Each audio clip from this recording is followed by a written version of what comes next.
Ораза араб тіліндегі ас-соум деген сөзден шыққан. Ас-соум деген сөздің мағынасы өзін-өзін тоқтату, тартыну, тыйылу деген ұғымдарды білдіреді.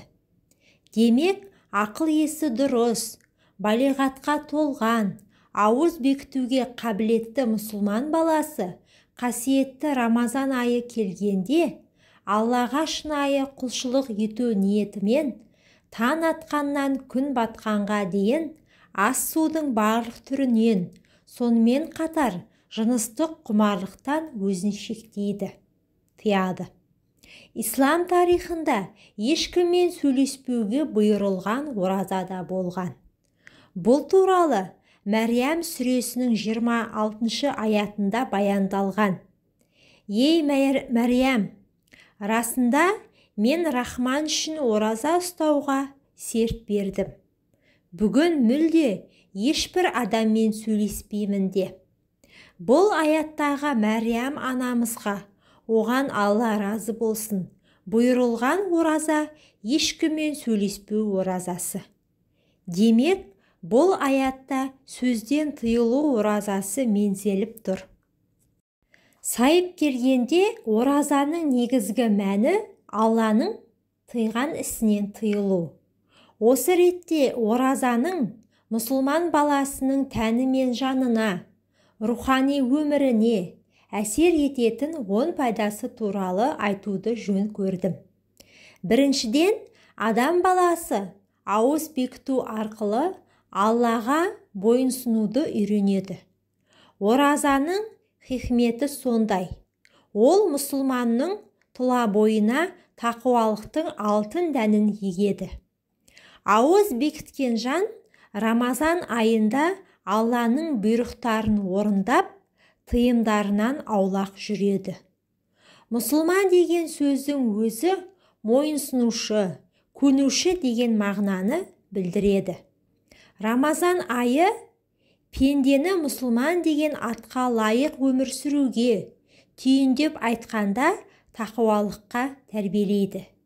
Өйткені Алла тағала Бақара сүресінің 183 аятында: «Ей иман келтіргендер, алдарында өткен қауымдарға парыз етілгендей, сендерге де ораза парыз етілді.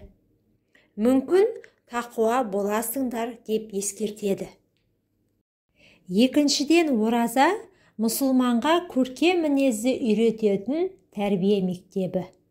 Оразаның көмегімен адам баласы бойындағы жағымсыз сипаттардан арылады. Рамазан мұсылманды әдепсіз әрекеттен, бос сөзден, жаман нәрсені тыңдамаудан сақтайды. Ардақты пайғамбарымыз Мұхаммед, оған Алланың салауаты мен сәлемі болсын, өз үмметіне хақлы бола тұрып, яки өзінікі жөн болса да тартысуды қойған кісі үшін жәннаттың ауласынан бір сарай, ал қалжың болса да өтірік айтудан бас тартқан кісі үшін жәннаттың ортасынан бір сарай, сондай-ақ мінезі көркем болған кісі үшін жәннаттың ең биік жерінен бір сарай берілуіне мен кепілмін деген сүйінші хабар жеткізген. Ораза ұстаған адам өзінікі дұрыс болса да біреумен дауласуын доғарады. Сөйтіп, көркем мінезге ие болады. Үшіншіден, ораза бізді сабырлы болуға тәрбиелейді. Ардақты пайғамбарымыз, оған Алланың салауаты мен сәлемі болсын, бір хадисінде ораза сабырдың жартысы деген. Расында ораза шыдамдылыққа үйретеді. Күн ыстықта ораза ұстаған адамды шөл қысады.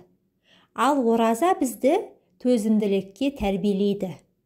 Рамазанда көп намаз оқып, көп Құран оқыған абзал. Оған да сабыр қажет. Тіпті күнә жасамаудың да сабырлықты қажет етеді.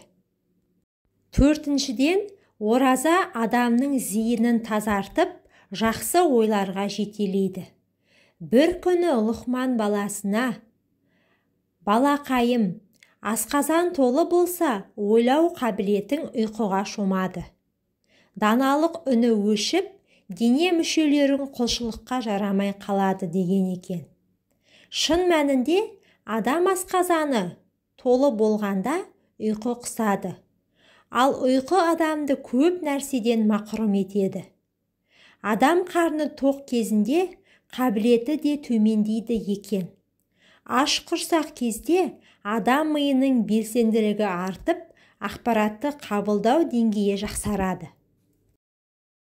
5. Ораза адамның уақытын жүйелеуді үйретеді. Ауыз бекіткен пенде жүйелік пен тәртіпті қатаң ұстанады. Сәресін уақытында ішу, уақытында ауыз ашу, уақыты келгенде намаз оқу, тағда басқа амалдар жүйелікке тәрбиелейді. Тіпті оразада әрбір сәт маңызды. Сол сәтті құлшылыққа арнаған абзал. 6. Рамазанда мұсылмандар бір дене тәрізді екенін сезінеді. Өйткені жылына бір рет келетін Рамазан айында әлемнің әр түкпірінде тұратын мұсылмандар ауыз бекітіп, Аллаға құлшылық етіп, мүмкіндігінше бір-біріне көмектеседі. Кем дегенде дұғасына қосып, жаратқаннан бауыры үшін жарылқау тілейді. Ардақты пайғамбарымыз, оған Алланың салауаты мен сәлемі болсын, бір хадисінде мүмін бір-біріне жаңашырлығымен және рақымшылығымен бір дене секілді. Егер дененің бір жері ауырса, онда бүкіл дене онымен бірге ыстығы көтеріліп, ұйқыдан қалып, мазасызданады деген. Рамазан кезінде мұсылмандар бір-біріне мейірім көрсетіп, бауырмашылық танытады. 7. Ораза мұсылман баласын айналасындағы аш адамдардың күйіне енгізіп, пенденің бойында мейірімділік, жанашырлық, бауырмалшылдық секілді мінездерді оятып, пақырларға, жетімдерге және жесірлерге қарайласуға тәрбиелейді. Рамазанда берілген пітір садақасы, ауызашар дастарханы, қайырымдылық бағытта жасалған барлық амалдар мұсылмандардың бір-біріне деген мейірбандығын, сүйіспеншілігін арттырады. 8. Ораза пенденің ағзасын артық және улы нәрселерден тазартып, жанартып, асқазанына демалыс береді. Әбу Хурайра, оған Алла разы болсын, ардақты пайғамбарымыздың, оған Алланың салауаты мен сәлемі болсын, ораза ұстаңдар, сау боласыңдар деген хадисін жеткізген. Араб дәрігері Харис ибн Халда асқазан дерт үйі. Ол ораза бүкіл емнің атасы деген екен. Демек, ораза тәннің шипасы. 9. Ораза адамға өз нәпсісімен күресуді үйретеді. Қарын тойдыру құмарлығы мен жыныстық құмарлық адам табиғатына тән жағымсыз сипаттың бірі. Ораза адамды құмарлықтың осы екі түрімен күресуге үйретеді. Бір ай бойы өз нәпсімен күресуді үйренген мұсылман, одан кейінгі айларда да қалауына ерік бермеуге тырысады. Рамазан айының оразасы мұсылманды осы күресті нығайтуға итермелейді. Шынайы ниетпен ораза ұстаған адам міндетті түрде нәпсісіне тұсау салады. Өйткені нәпсі адамды жаман нәрсеге итермелейді. Ал жаман амал Алланың ашуын шақырады. Оразаның талаптарына сабырлық таныта алған адам нәпсісі қалауына да төзімділік танытып, қалауы мен құмарының әміршісіне айналады. Сөйтіп, жаман нәрсеге бұйырушы нәпсіні басқару қабілетіне ие болады. Өйткені оразаның арқасында мұсылманның жамандыққа бұйырушы нәпсісі басылып, тыйылады және жуасып қалады. 10. Ораза қолда бар нәрсенің қадірін сезінуді үйретеді.